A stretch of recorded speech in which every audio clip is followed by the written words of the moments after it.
ገጠመኝ በህይወቴ እና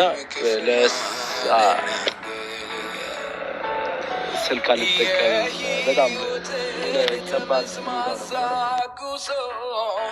ለመወጣት ልቤን ሰላም ውዶቼ ፍቅሮቼ ማሮቼ ሰላም እንደምን አላችሁ? ሰላማችሁ ብዛልኝ በያላችሁበት በያለም ዳርቻ። ዛሬ በአዲስ ቪዲዮ መጥቼላችኋለሁ። አብራችሁን የኔ ቤተሰብ ተከታተሉኝ ማለት ነው። እንግዲህ ዛሬ የመጣሁበት ሁላችንም እንደምናውቀው ዛሬ ናትናኤል ማለት ነው የምንወደው ወንድማችን የሄሉ ፍቅረኛ መጥቷል። ዳግም እንግዲህ እንኳን ደስ አላችሁ፣ እንኳን ናትዬ ደህና መጣ ብለናል። በጣም በእውነት የምንወደው ጨዋ ልጅ ነው። ለፍቅር ዋጋ የሚከፍል ሰው፣ በሰውነቱ የሚወድ ሰው በመሆኑ ብቻ በማንነቱ የሚወድ ሰው ነው። እንግዲህ በጣም ጥሩ ከሄሉ ጋር በነበራቸው የፍቅር ታሪካቸው የፍቅር ግንኙነታቸው በጣም ደስ በሚል ሁኔታ የነበሩ ጥንዶች ነበሩ። በመሀል ምን እንደተከሰተ እኔ እንኳን እውነተኛ ፍቅረኛ ማቾች አይመስሉኝም ነበር። ፕራንክ ምናምን ነገር እንደዛ ነገር ነበር የሚመስለኝ። የእውነት ዛሬ ነው ያመንኩት። እና እሷ ብቻ የምታፈቅረው ነበር እኔ የሚመስለኝ ማለት ነው። እሱ ጊዜ ማሳለፊያ ምናምን። በነገራችን ላይ ያው ሰዎች ሳናቅ ብዙ የምንፈርድበት በአይናችን ወይም ሳናይ ብቻ በአይናችን በማየት ብቻ የምንፈርድበት ሰዎች አለን። ውስጡን ጠልቀን ገብተን ሳናየው ማለት ነው። እና ምን ለማለት ፈልጌ ነው እንግዲህ ይሄ ወንድማችን ወደ ውጭ ሀገር ወጥቷል፣ ወይ ኢሮፕ ወይም ወደ አሜሪካን ይመስለኛል። ከሁለት አንዱ እንግዲህ ወጥቷል ማለት ነው። እንግዲህ እኛ ብዙዎቻችን ግራ ተጋብተን ነበር። የት ሄዶ ነው? በስተመጨረሻ ነው የሰማኑ። እንግዲህ ውጭ ሲወጣ አንድ ነገር ማለት እኔ ለሄሉ አንድ ነገር ማለት ፈለግኩኝ። እውነት ነው። እኔ ዛሬ ናቲ ሲያወራ ነው በራሱ አንደበት፣ ይህንን ከራሱ አንደበት ስለሰማው ነው ይህንን ላውራ የተገደድኩት እንጂ በፊት እኔ እንዳልኳችሁ ፕራንክ ምናምን ነው፣ ዝም ብሎ ነው። ያ ዩቱበሮችን ታውቃላችሁ፣ ማመን ይከብዳል እና ለማመን በጣም ከባድ ስለሚሆንብን አላመንኳቸውም። እንደዚህ ነገር ነው የመሰለኝ። እሱም ጊዜ መጠቀሚያ ምናምን አድርጓት ነው የመሰለኝ። ብዙ ተጎድታለች። ፍቅር በጣም ከባድ ነው፣ የምር በጣም ከባድ ነው። ቅስም የሚሰብር መድኃኒት የሌለው በሽታ ስለሆነ ሰውም የማያውቅለት በሽታ ነው። እሷ ብዙ ተጎድታለች፣ ብዙ ለፍታለች ለፍቅር እንግዲህ የእሷ ስሜት ብቻ ነበር እኔን የሚመስለኝ ማለት ነው። ዛሬ ግን እሱ በዚህ መልኩ እንደዛ ሆኖ ወንድ ልጅ እንደዚህ አንገቱን አቀርቅሮ አንገት ሰብሮ ደፍቶ ሲመጣ ያሳዝናል።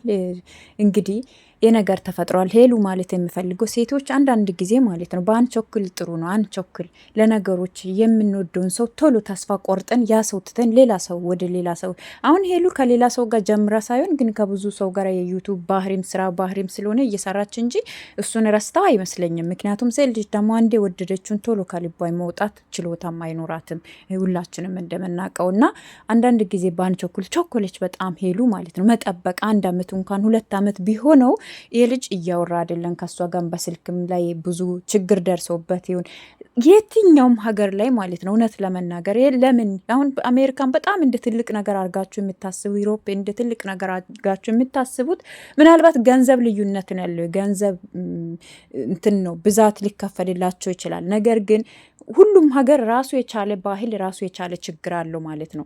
ያንን ተቋቁማችሁ ማለት ብዙ ዩሮፕ ላይ ያሉት ብዙ አሜሪካን ላይ ያሉ ልጆች የሚያለቅሱ ይበዛሉ።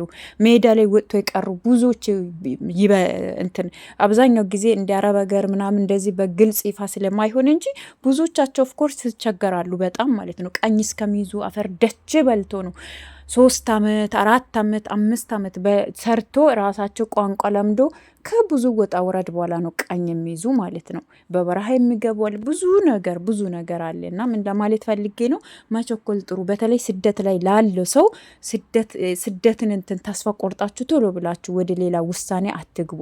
ስደት ላይ ስትኖሩ ብዙ ነገር አለ። ለምን እኔም ስደተኛ ስለሆንኩኝ የስደት ህይወትን በደንብ ስለማቅበት ማለት ነው። ለምን አሜሪካን ስለሆነ ወይ ዩሮፕ ስለሆነ የተሻለ ግዴታ አረብ ሀገር ነው ችግር፣ ግዴታ ሌሎች ወዘተ ሌላ ሀገር ነው አይደለም ችግር። ሁሉም ሀገር ላይ ራሱ የቻለ ችግር አለው ማለት ነው። እና ብዙ የሚገጥማችሁ ነገር ያልጠበቃችሁ አዲስ ስትሆኑ ደግሞ ሀገሩ አዲስ ሲሆን የለመዳችሁ ሰው ትታችሁን ትዝት በጣም ቅስማችሁ የሚሰበረው እንኳን እናንተ አረብ ሀገር ሰርታችሁ ከአረብ ሀገር ከሌላኛው ሀገር ሌላ ሀገር ስትቀይሩ በፊት የነበራችሁበት አረብ ሀገር ነው የሚናፍቃችሁ ማለት ነው። እና ብዙ ጊዜ ሴቶች ሆነች ችኩል ነን ከኔም ጭምር ማለት ነው። በአንቸኩል ተስፋ ቶሎ ባንቆርጥ ጥሩ ነው።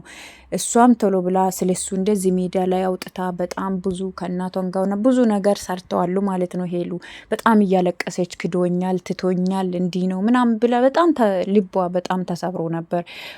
ኦፍኮርስ ይገባታል፣ ምክንያቱም ይገባታል ስል ልትጠራጠረው ትችላለች። ወደዛ ሀገር ሄዶ ሌላ ሴት ይዞ ይሆናል ምናምን ተመችቶት ተደላድሎት ምናምን ብላም ልታስብ ትችላለች። እነሱ ኦልሬዲ በውስጥ የተመካከሩበት ብዙ ነገር አለ። አብረን ነበረ ይህን ጉዞ ለመካሄድ ተጀምረው፣ ግን የእሷ ሊሆን አልቻለም። እድል ነው ደግሞ ውጭ ሀገር ማለት እድል ነው፣ እንደ እድል ነው። ያልተሰጠውን እድል ያልተዘጋጀ ሰው ሊኖርበት አይችልም። እና ያሞክረኑ ነበር፣ የእሷ ሊሆንላት አልቻለም። የኔ ቤዛ ሲመጣልኝ እድሉን ልጠቀምበት ብዬ ወጥቼም ደግሞ ያላሰብኩት ነገር ገጠመኝ። በዛ ክፍተት ውስጥ ነው እሷ ይሄ ነገር ሁሉ እንትን ያለችው ይላል ወንድማችን። እንግዲህ አይዘው ለአንተ አሁንም አልረፈደም። በነገራችን ላይ እሷ ዩቱባን እየሰራች እንጂ አንተን ረስታክም አይደለም።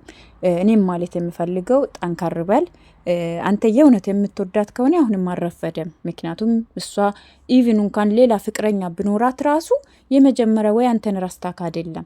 ያንን ደግሞ መመለስም ችሎታ ያለ አንተን። ነገም ደግሞ ብዙ ነገር ብዙ ወጣ ወረዳ አልፏሉ እነዚህ ልጆች ማለት ነው።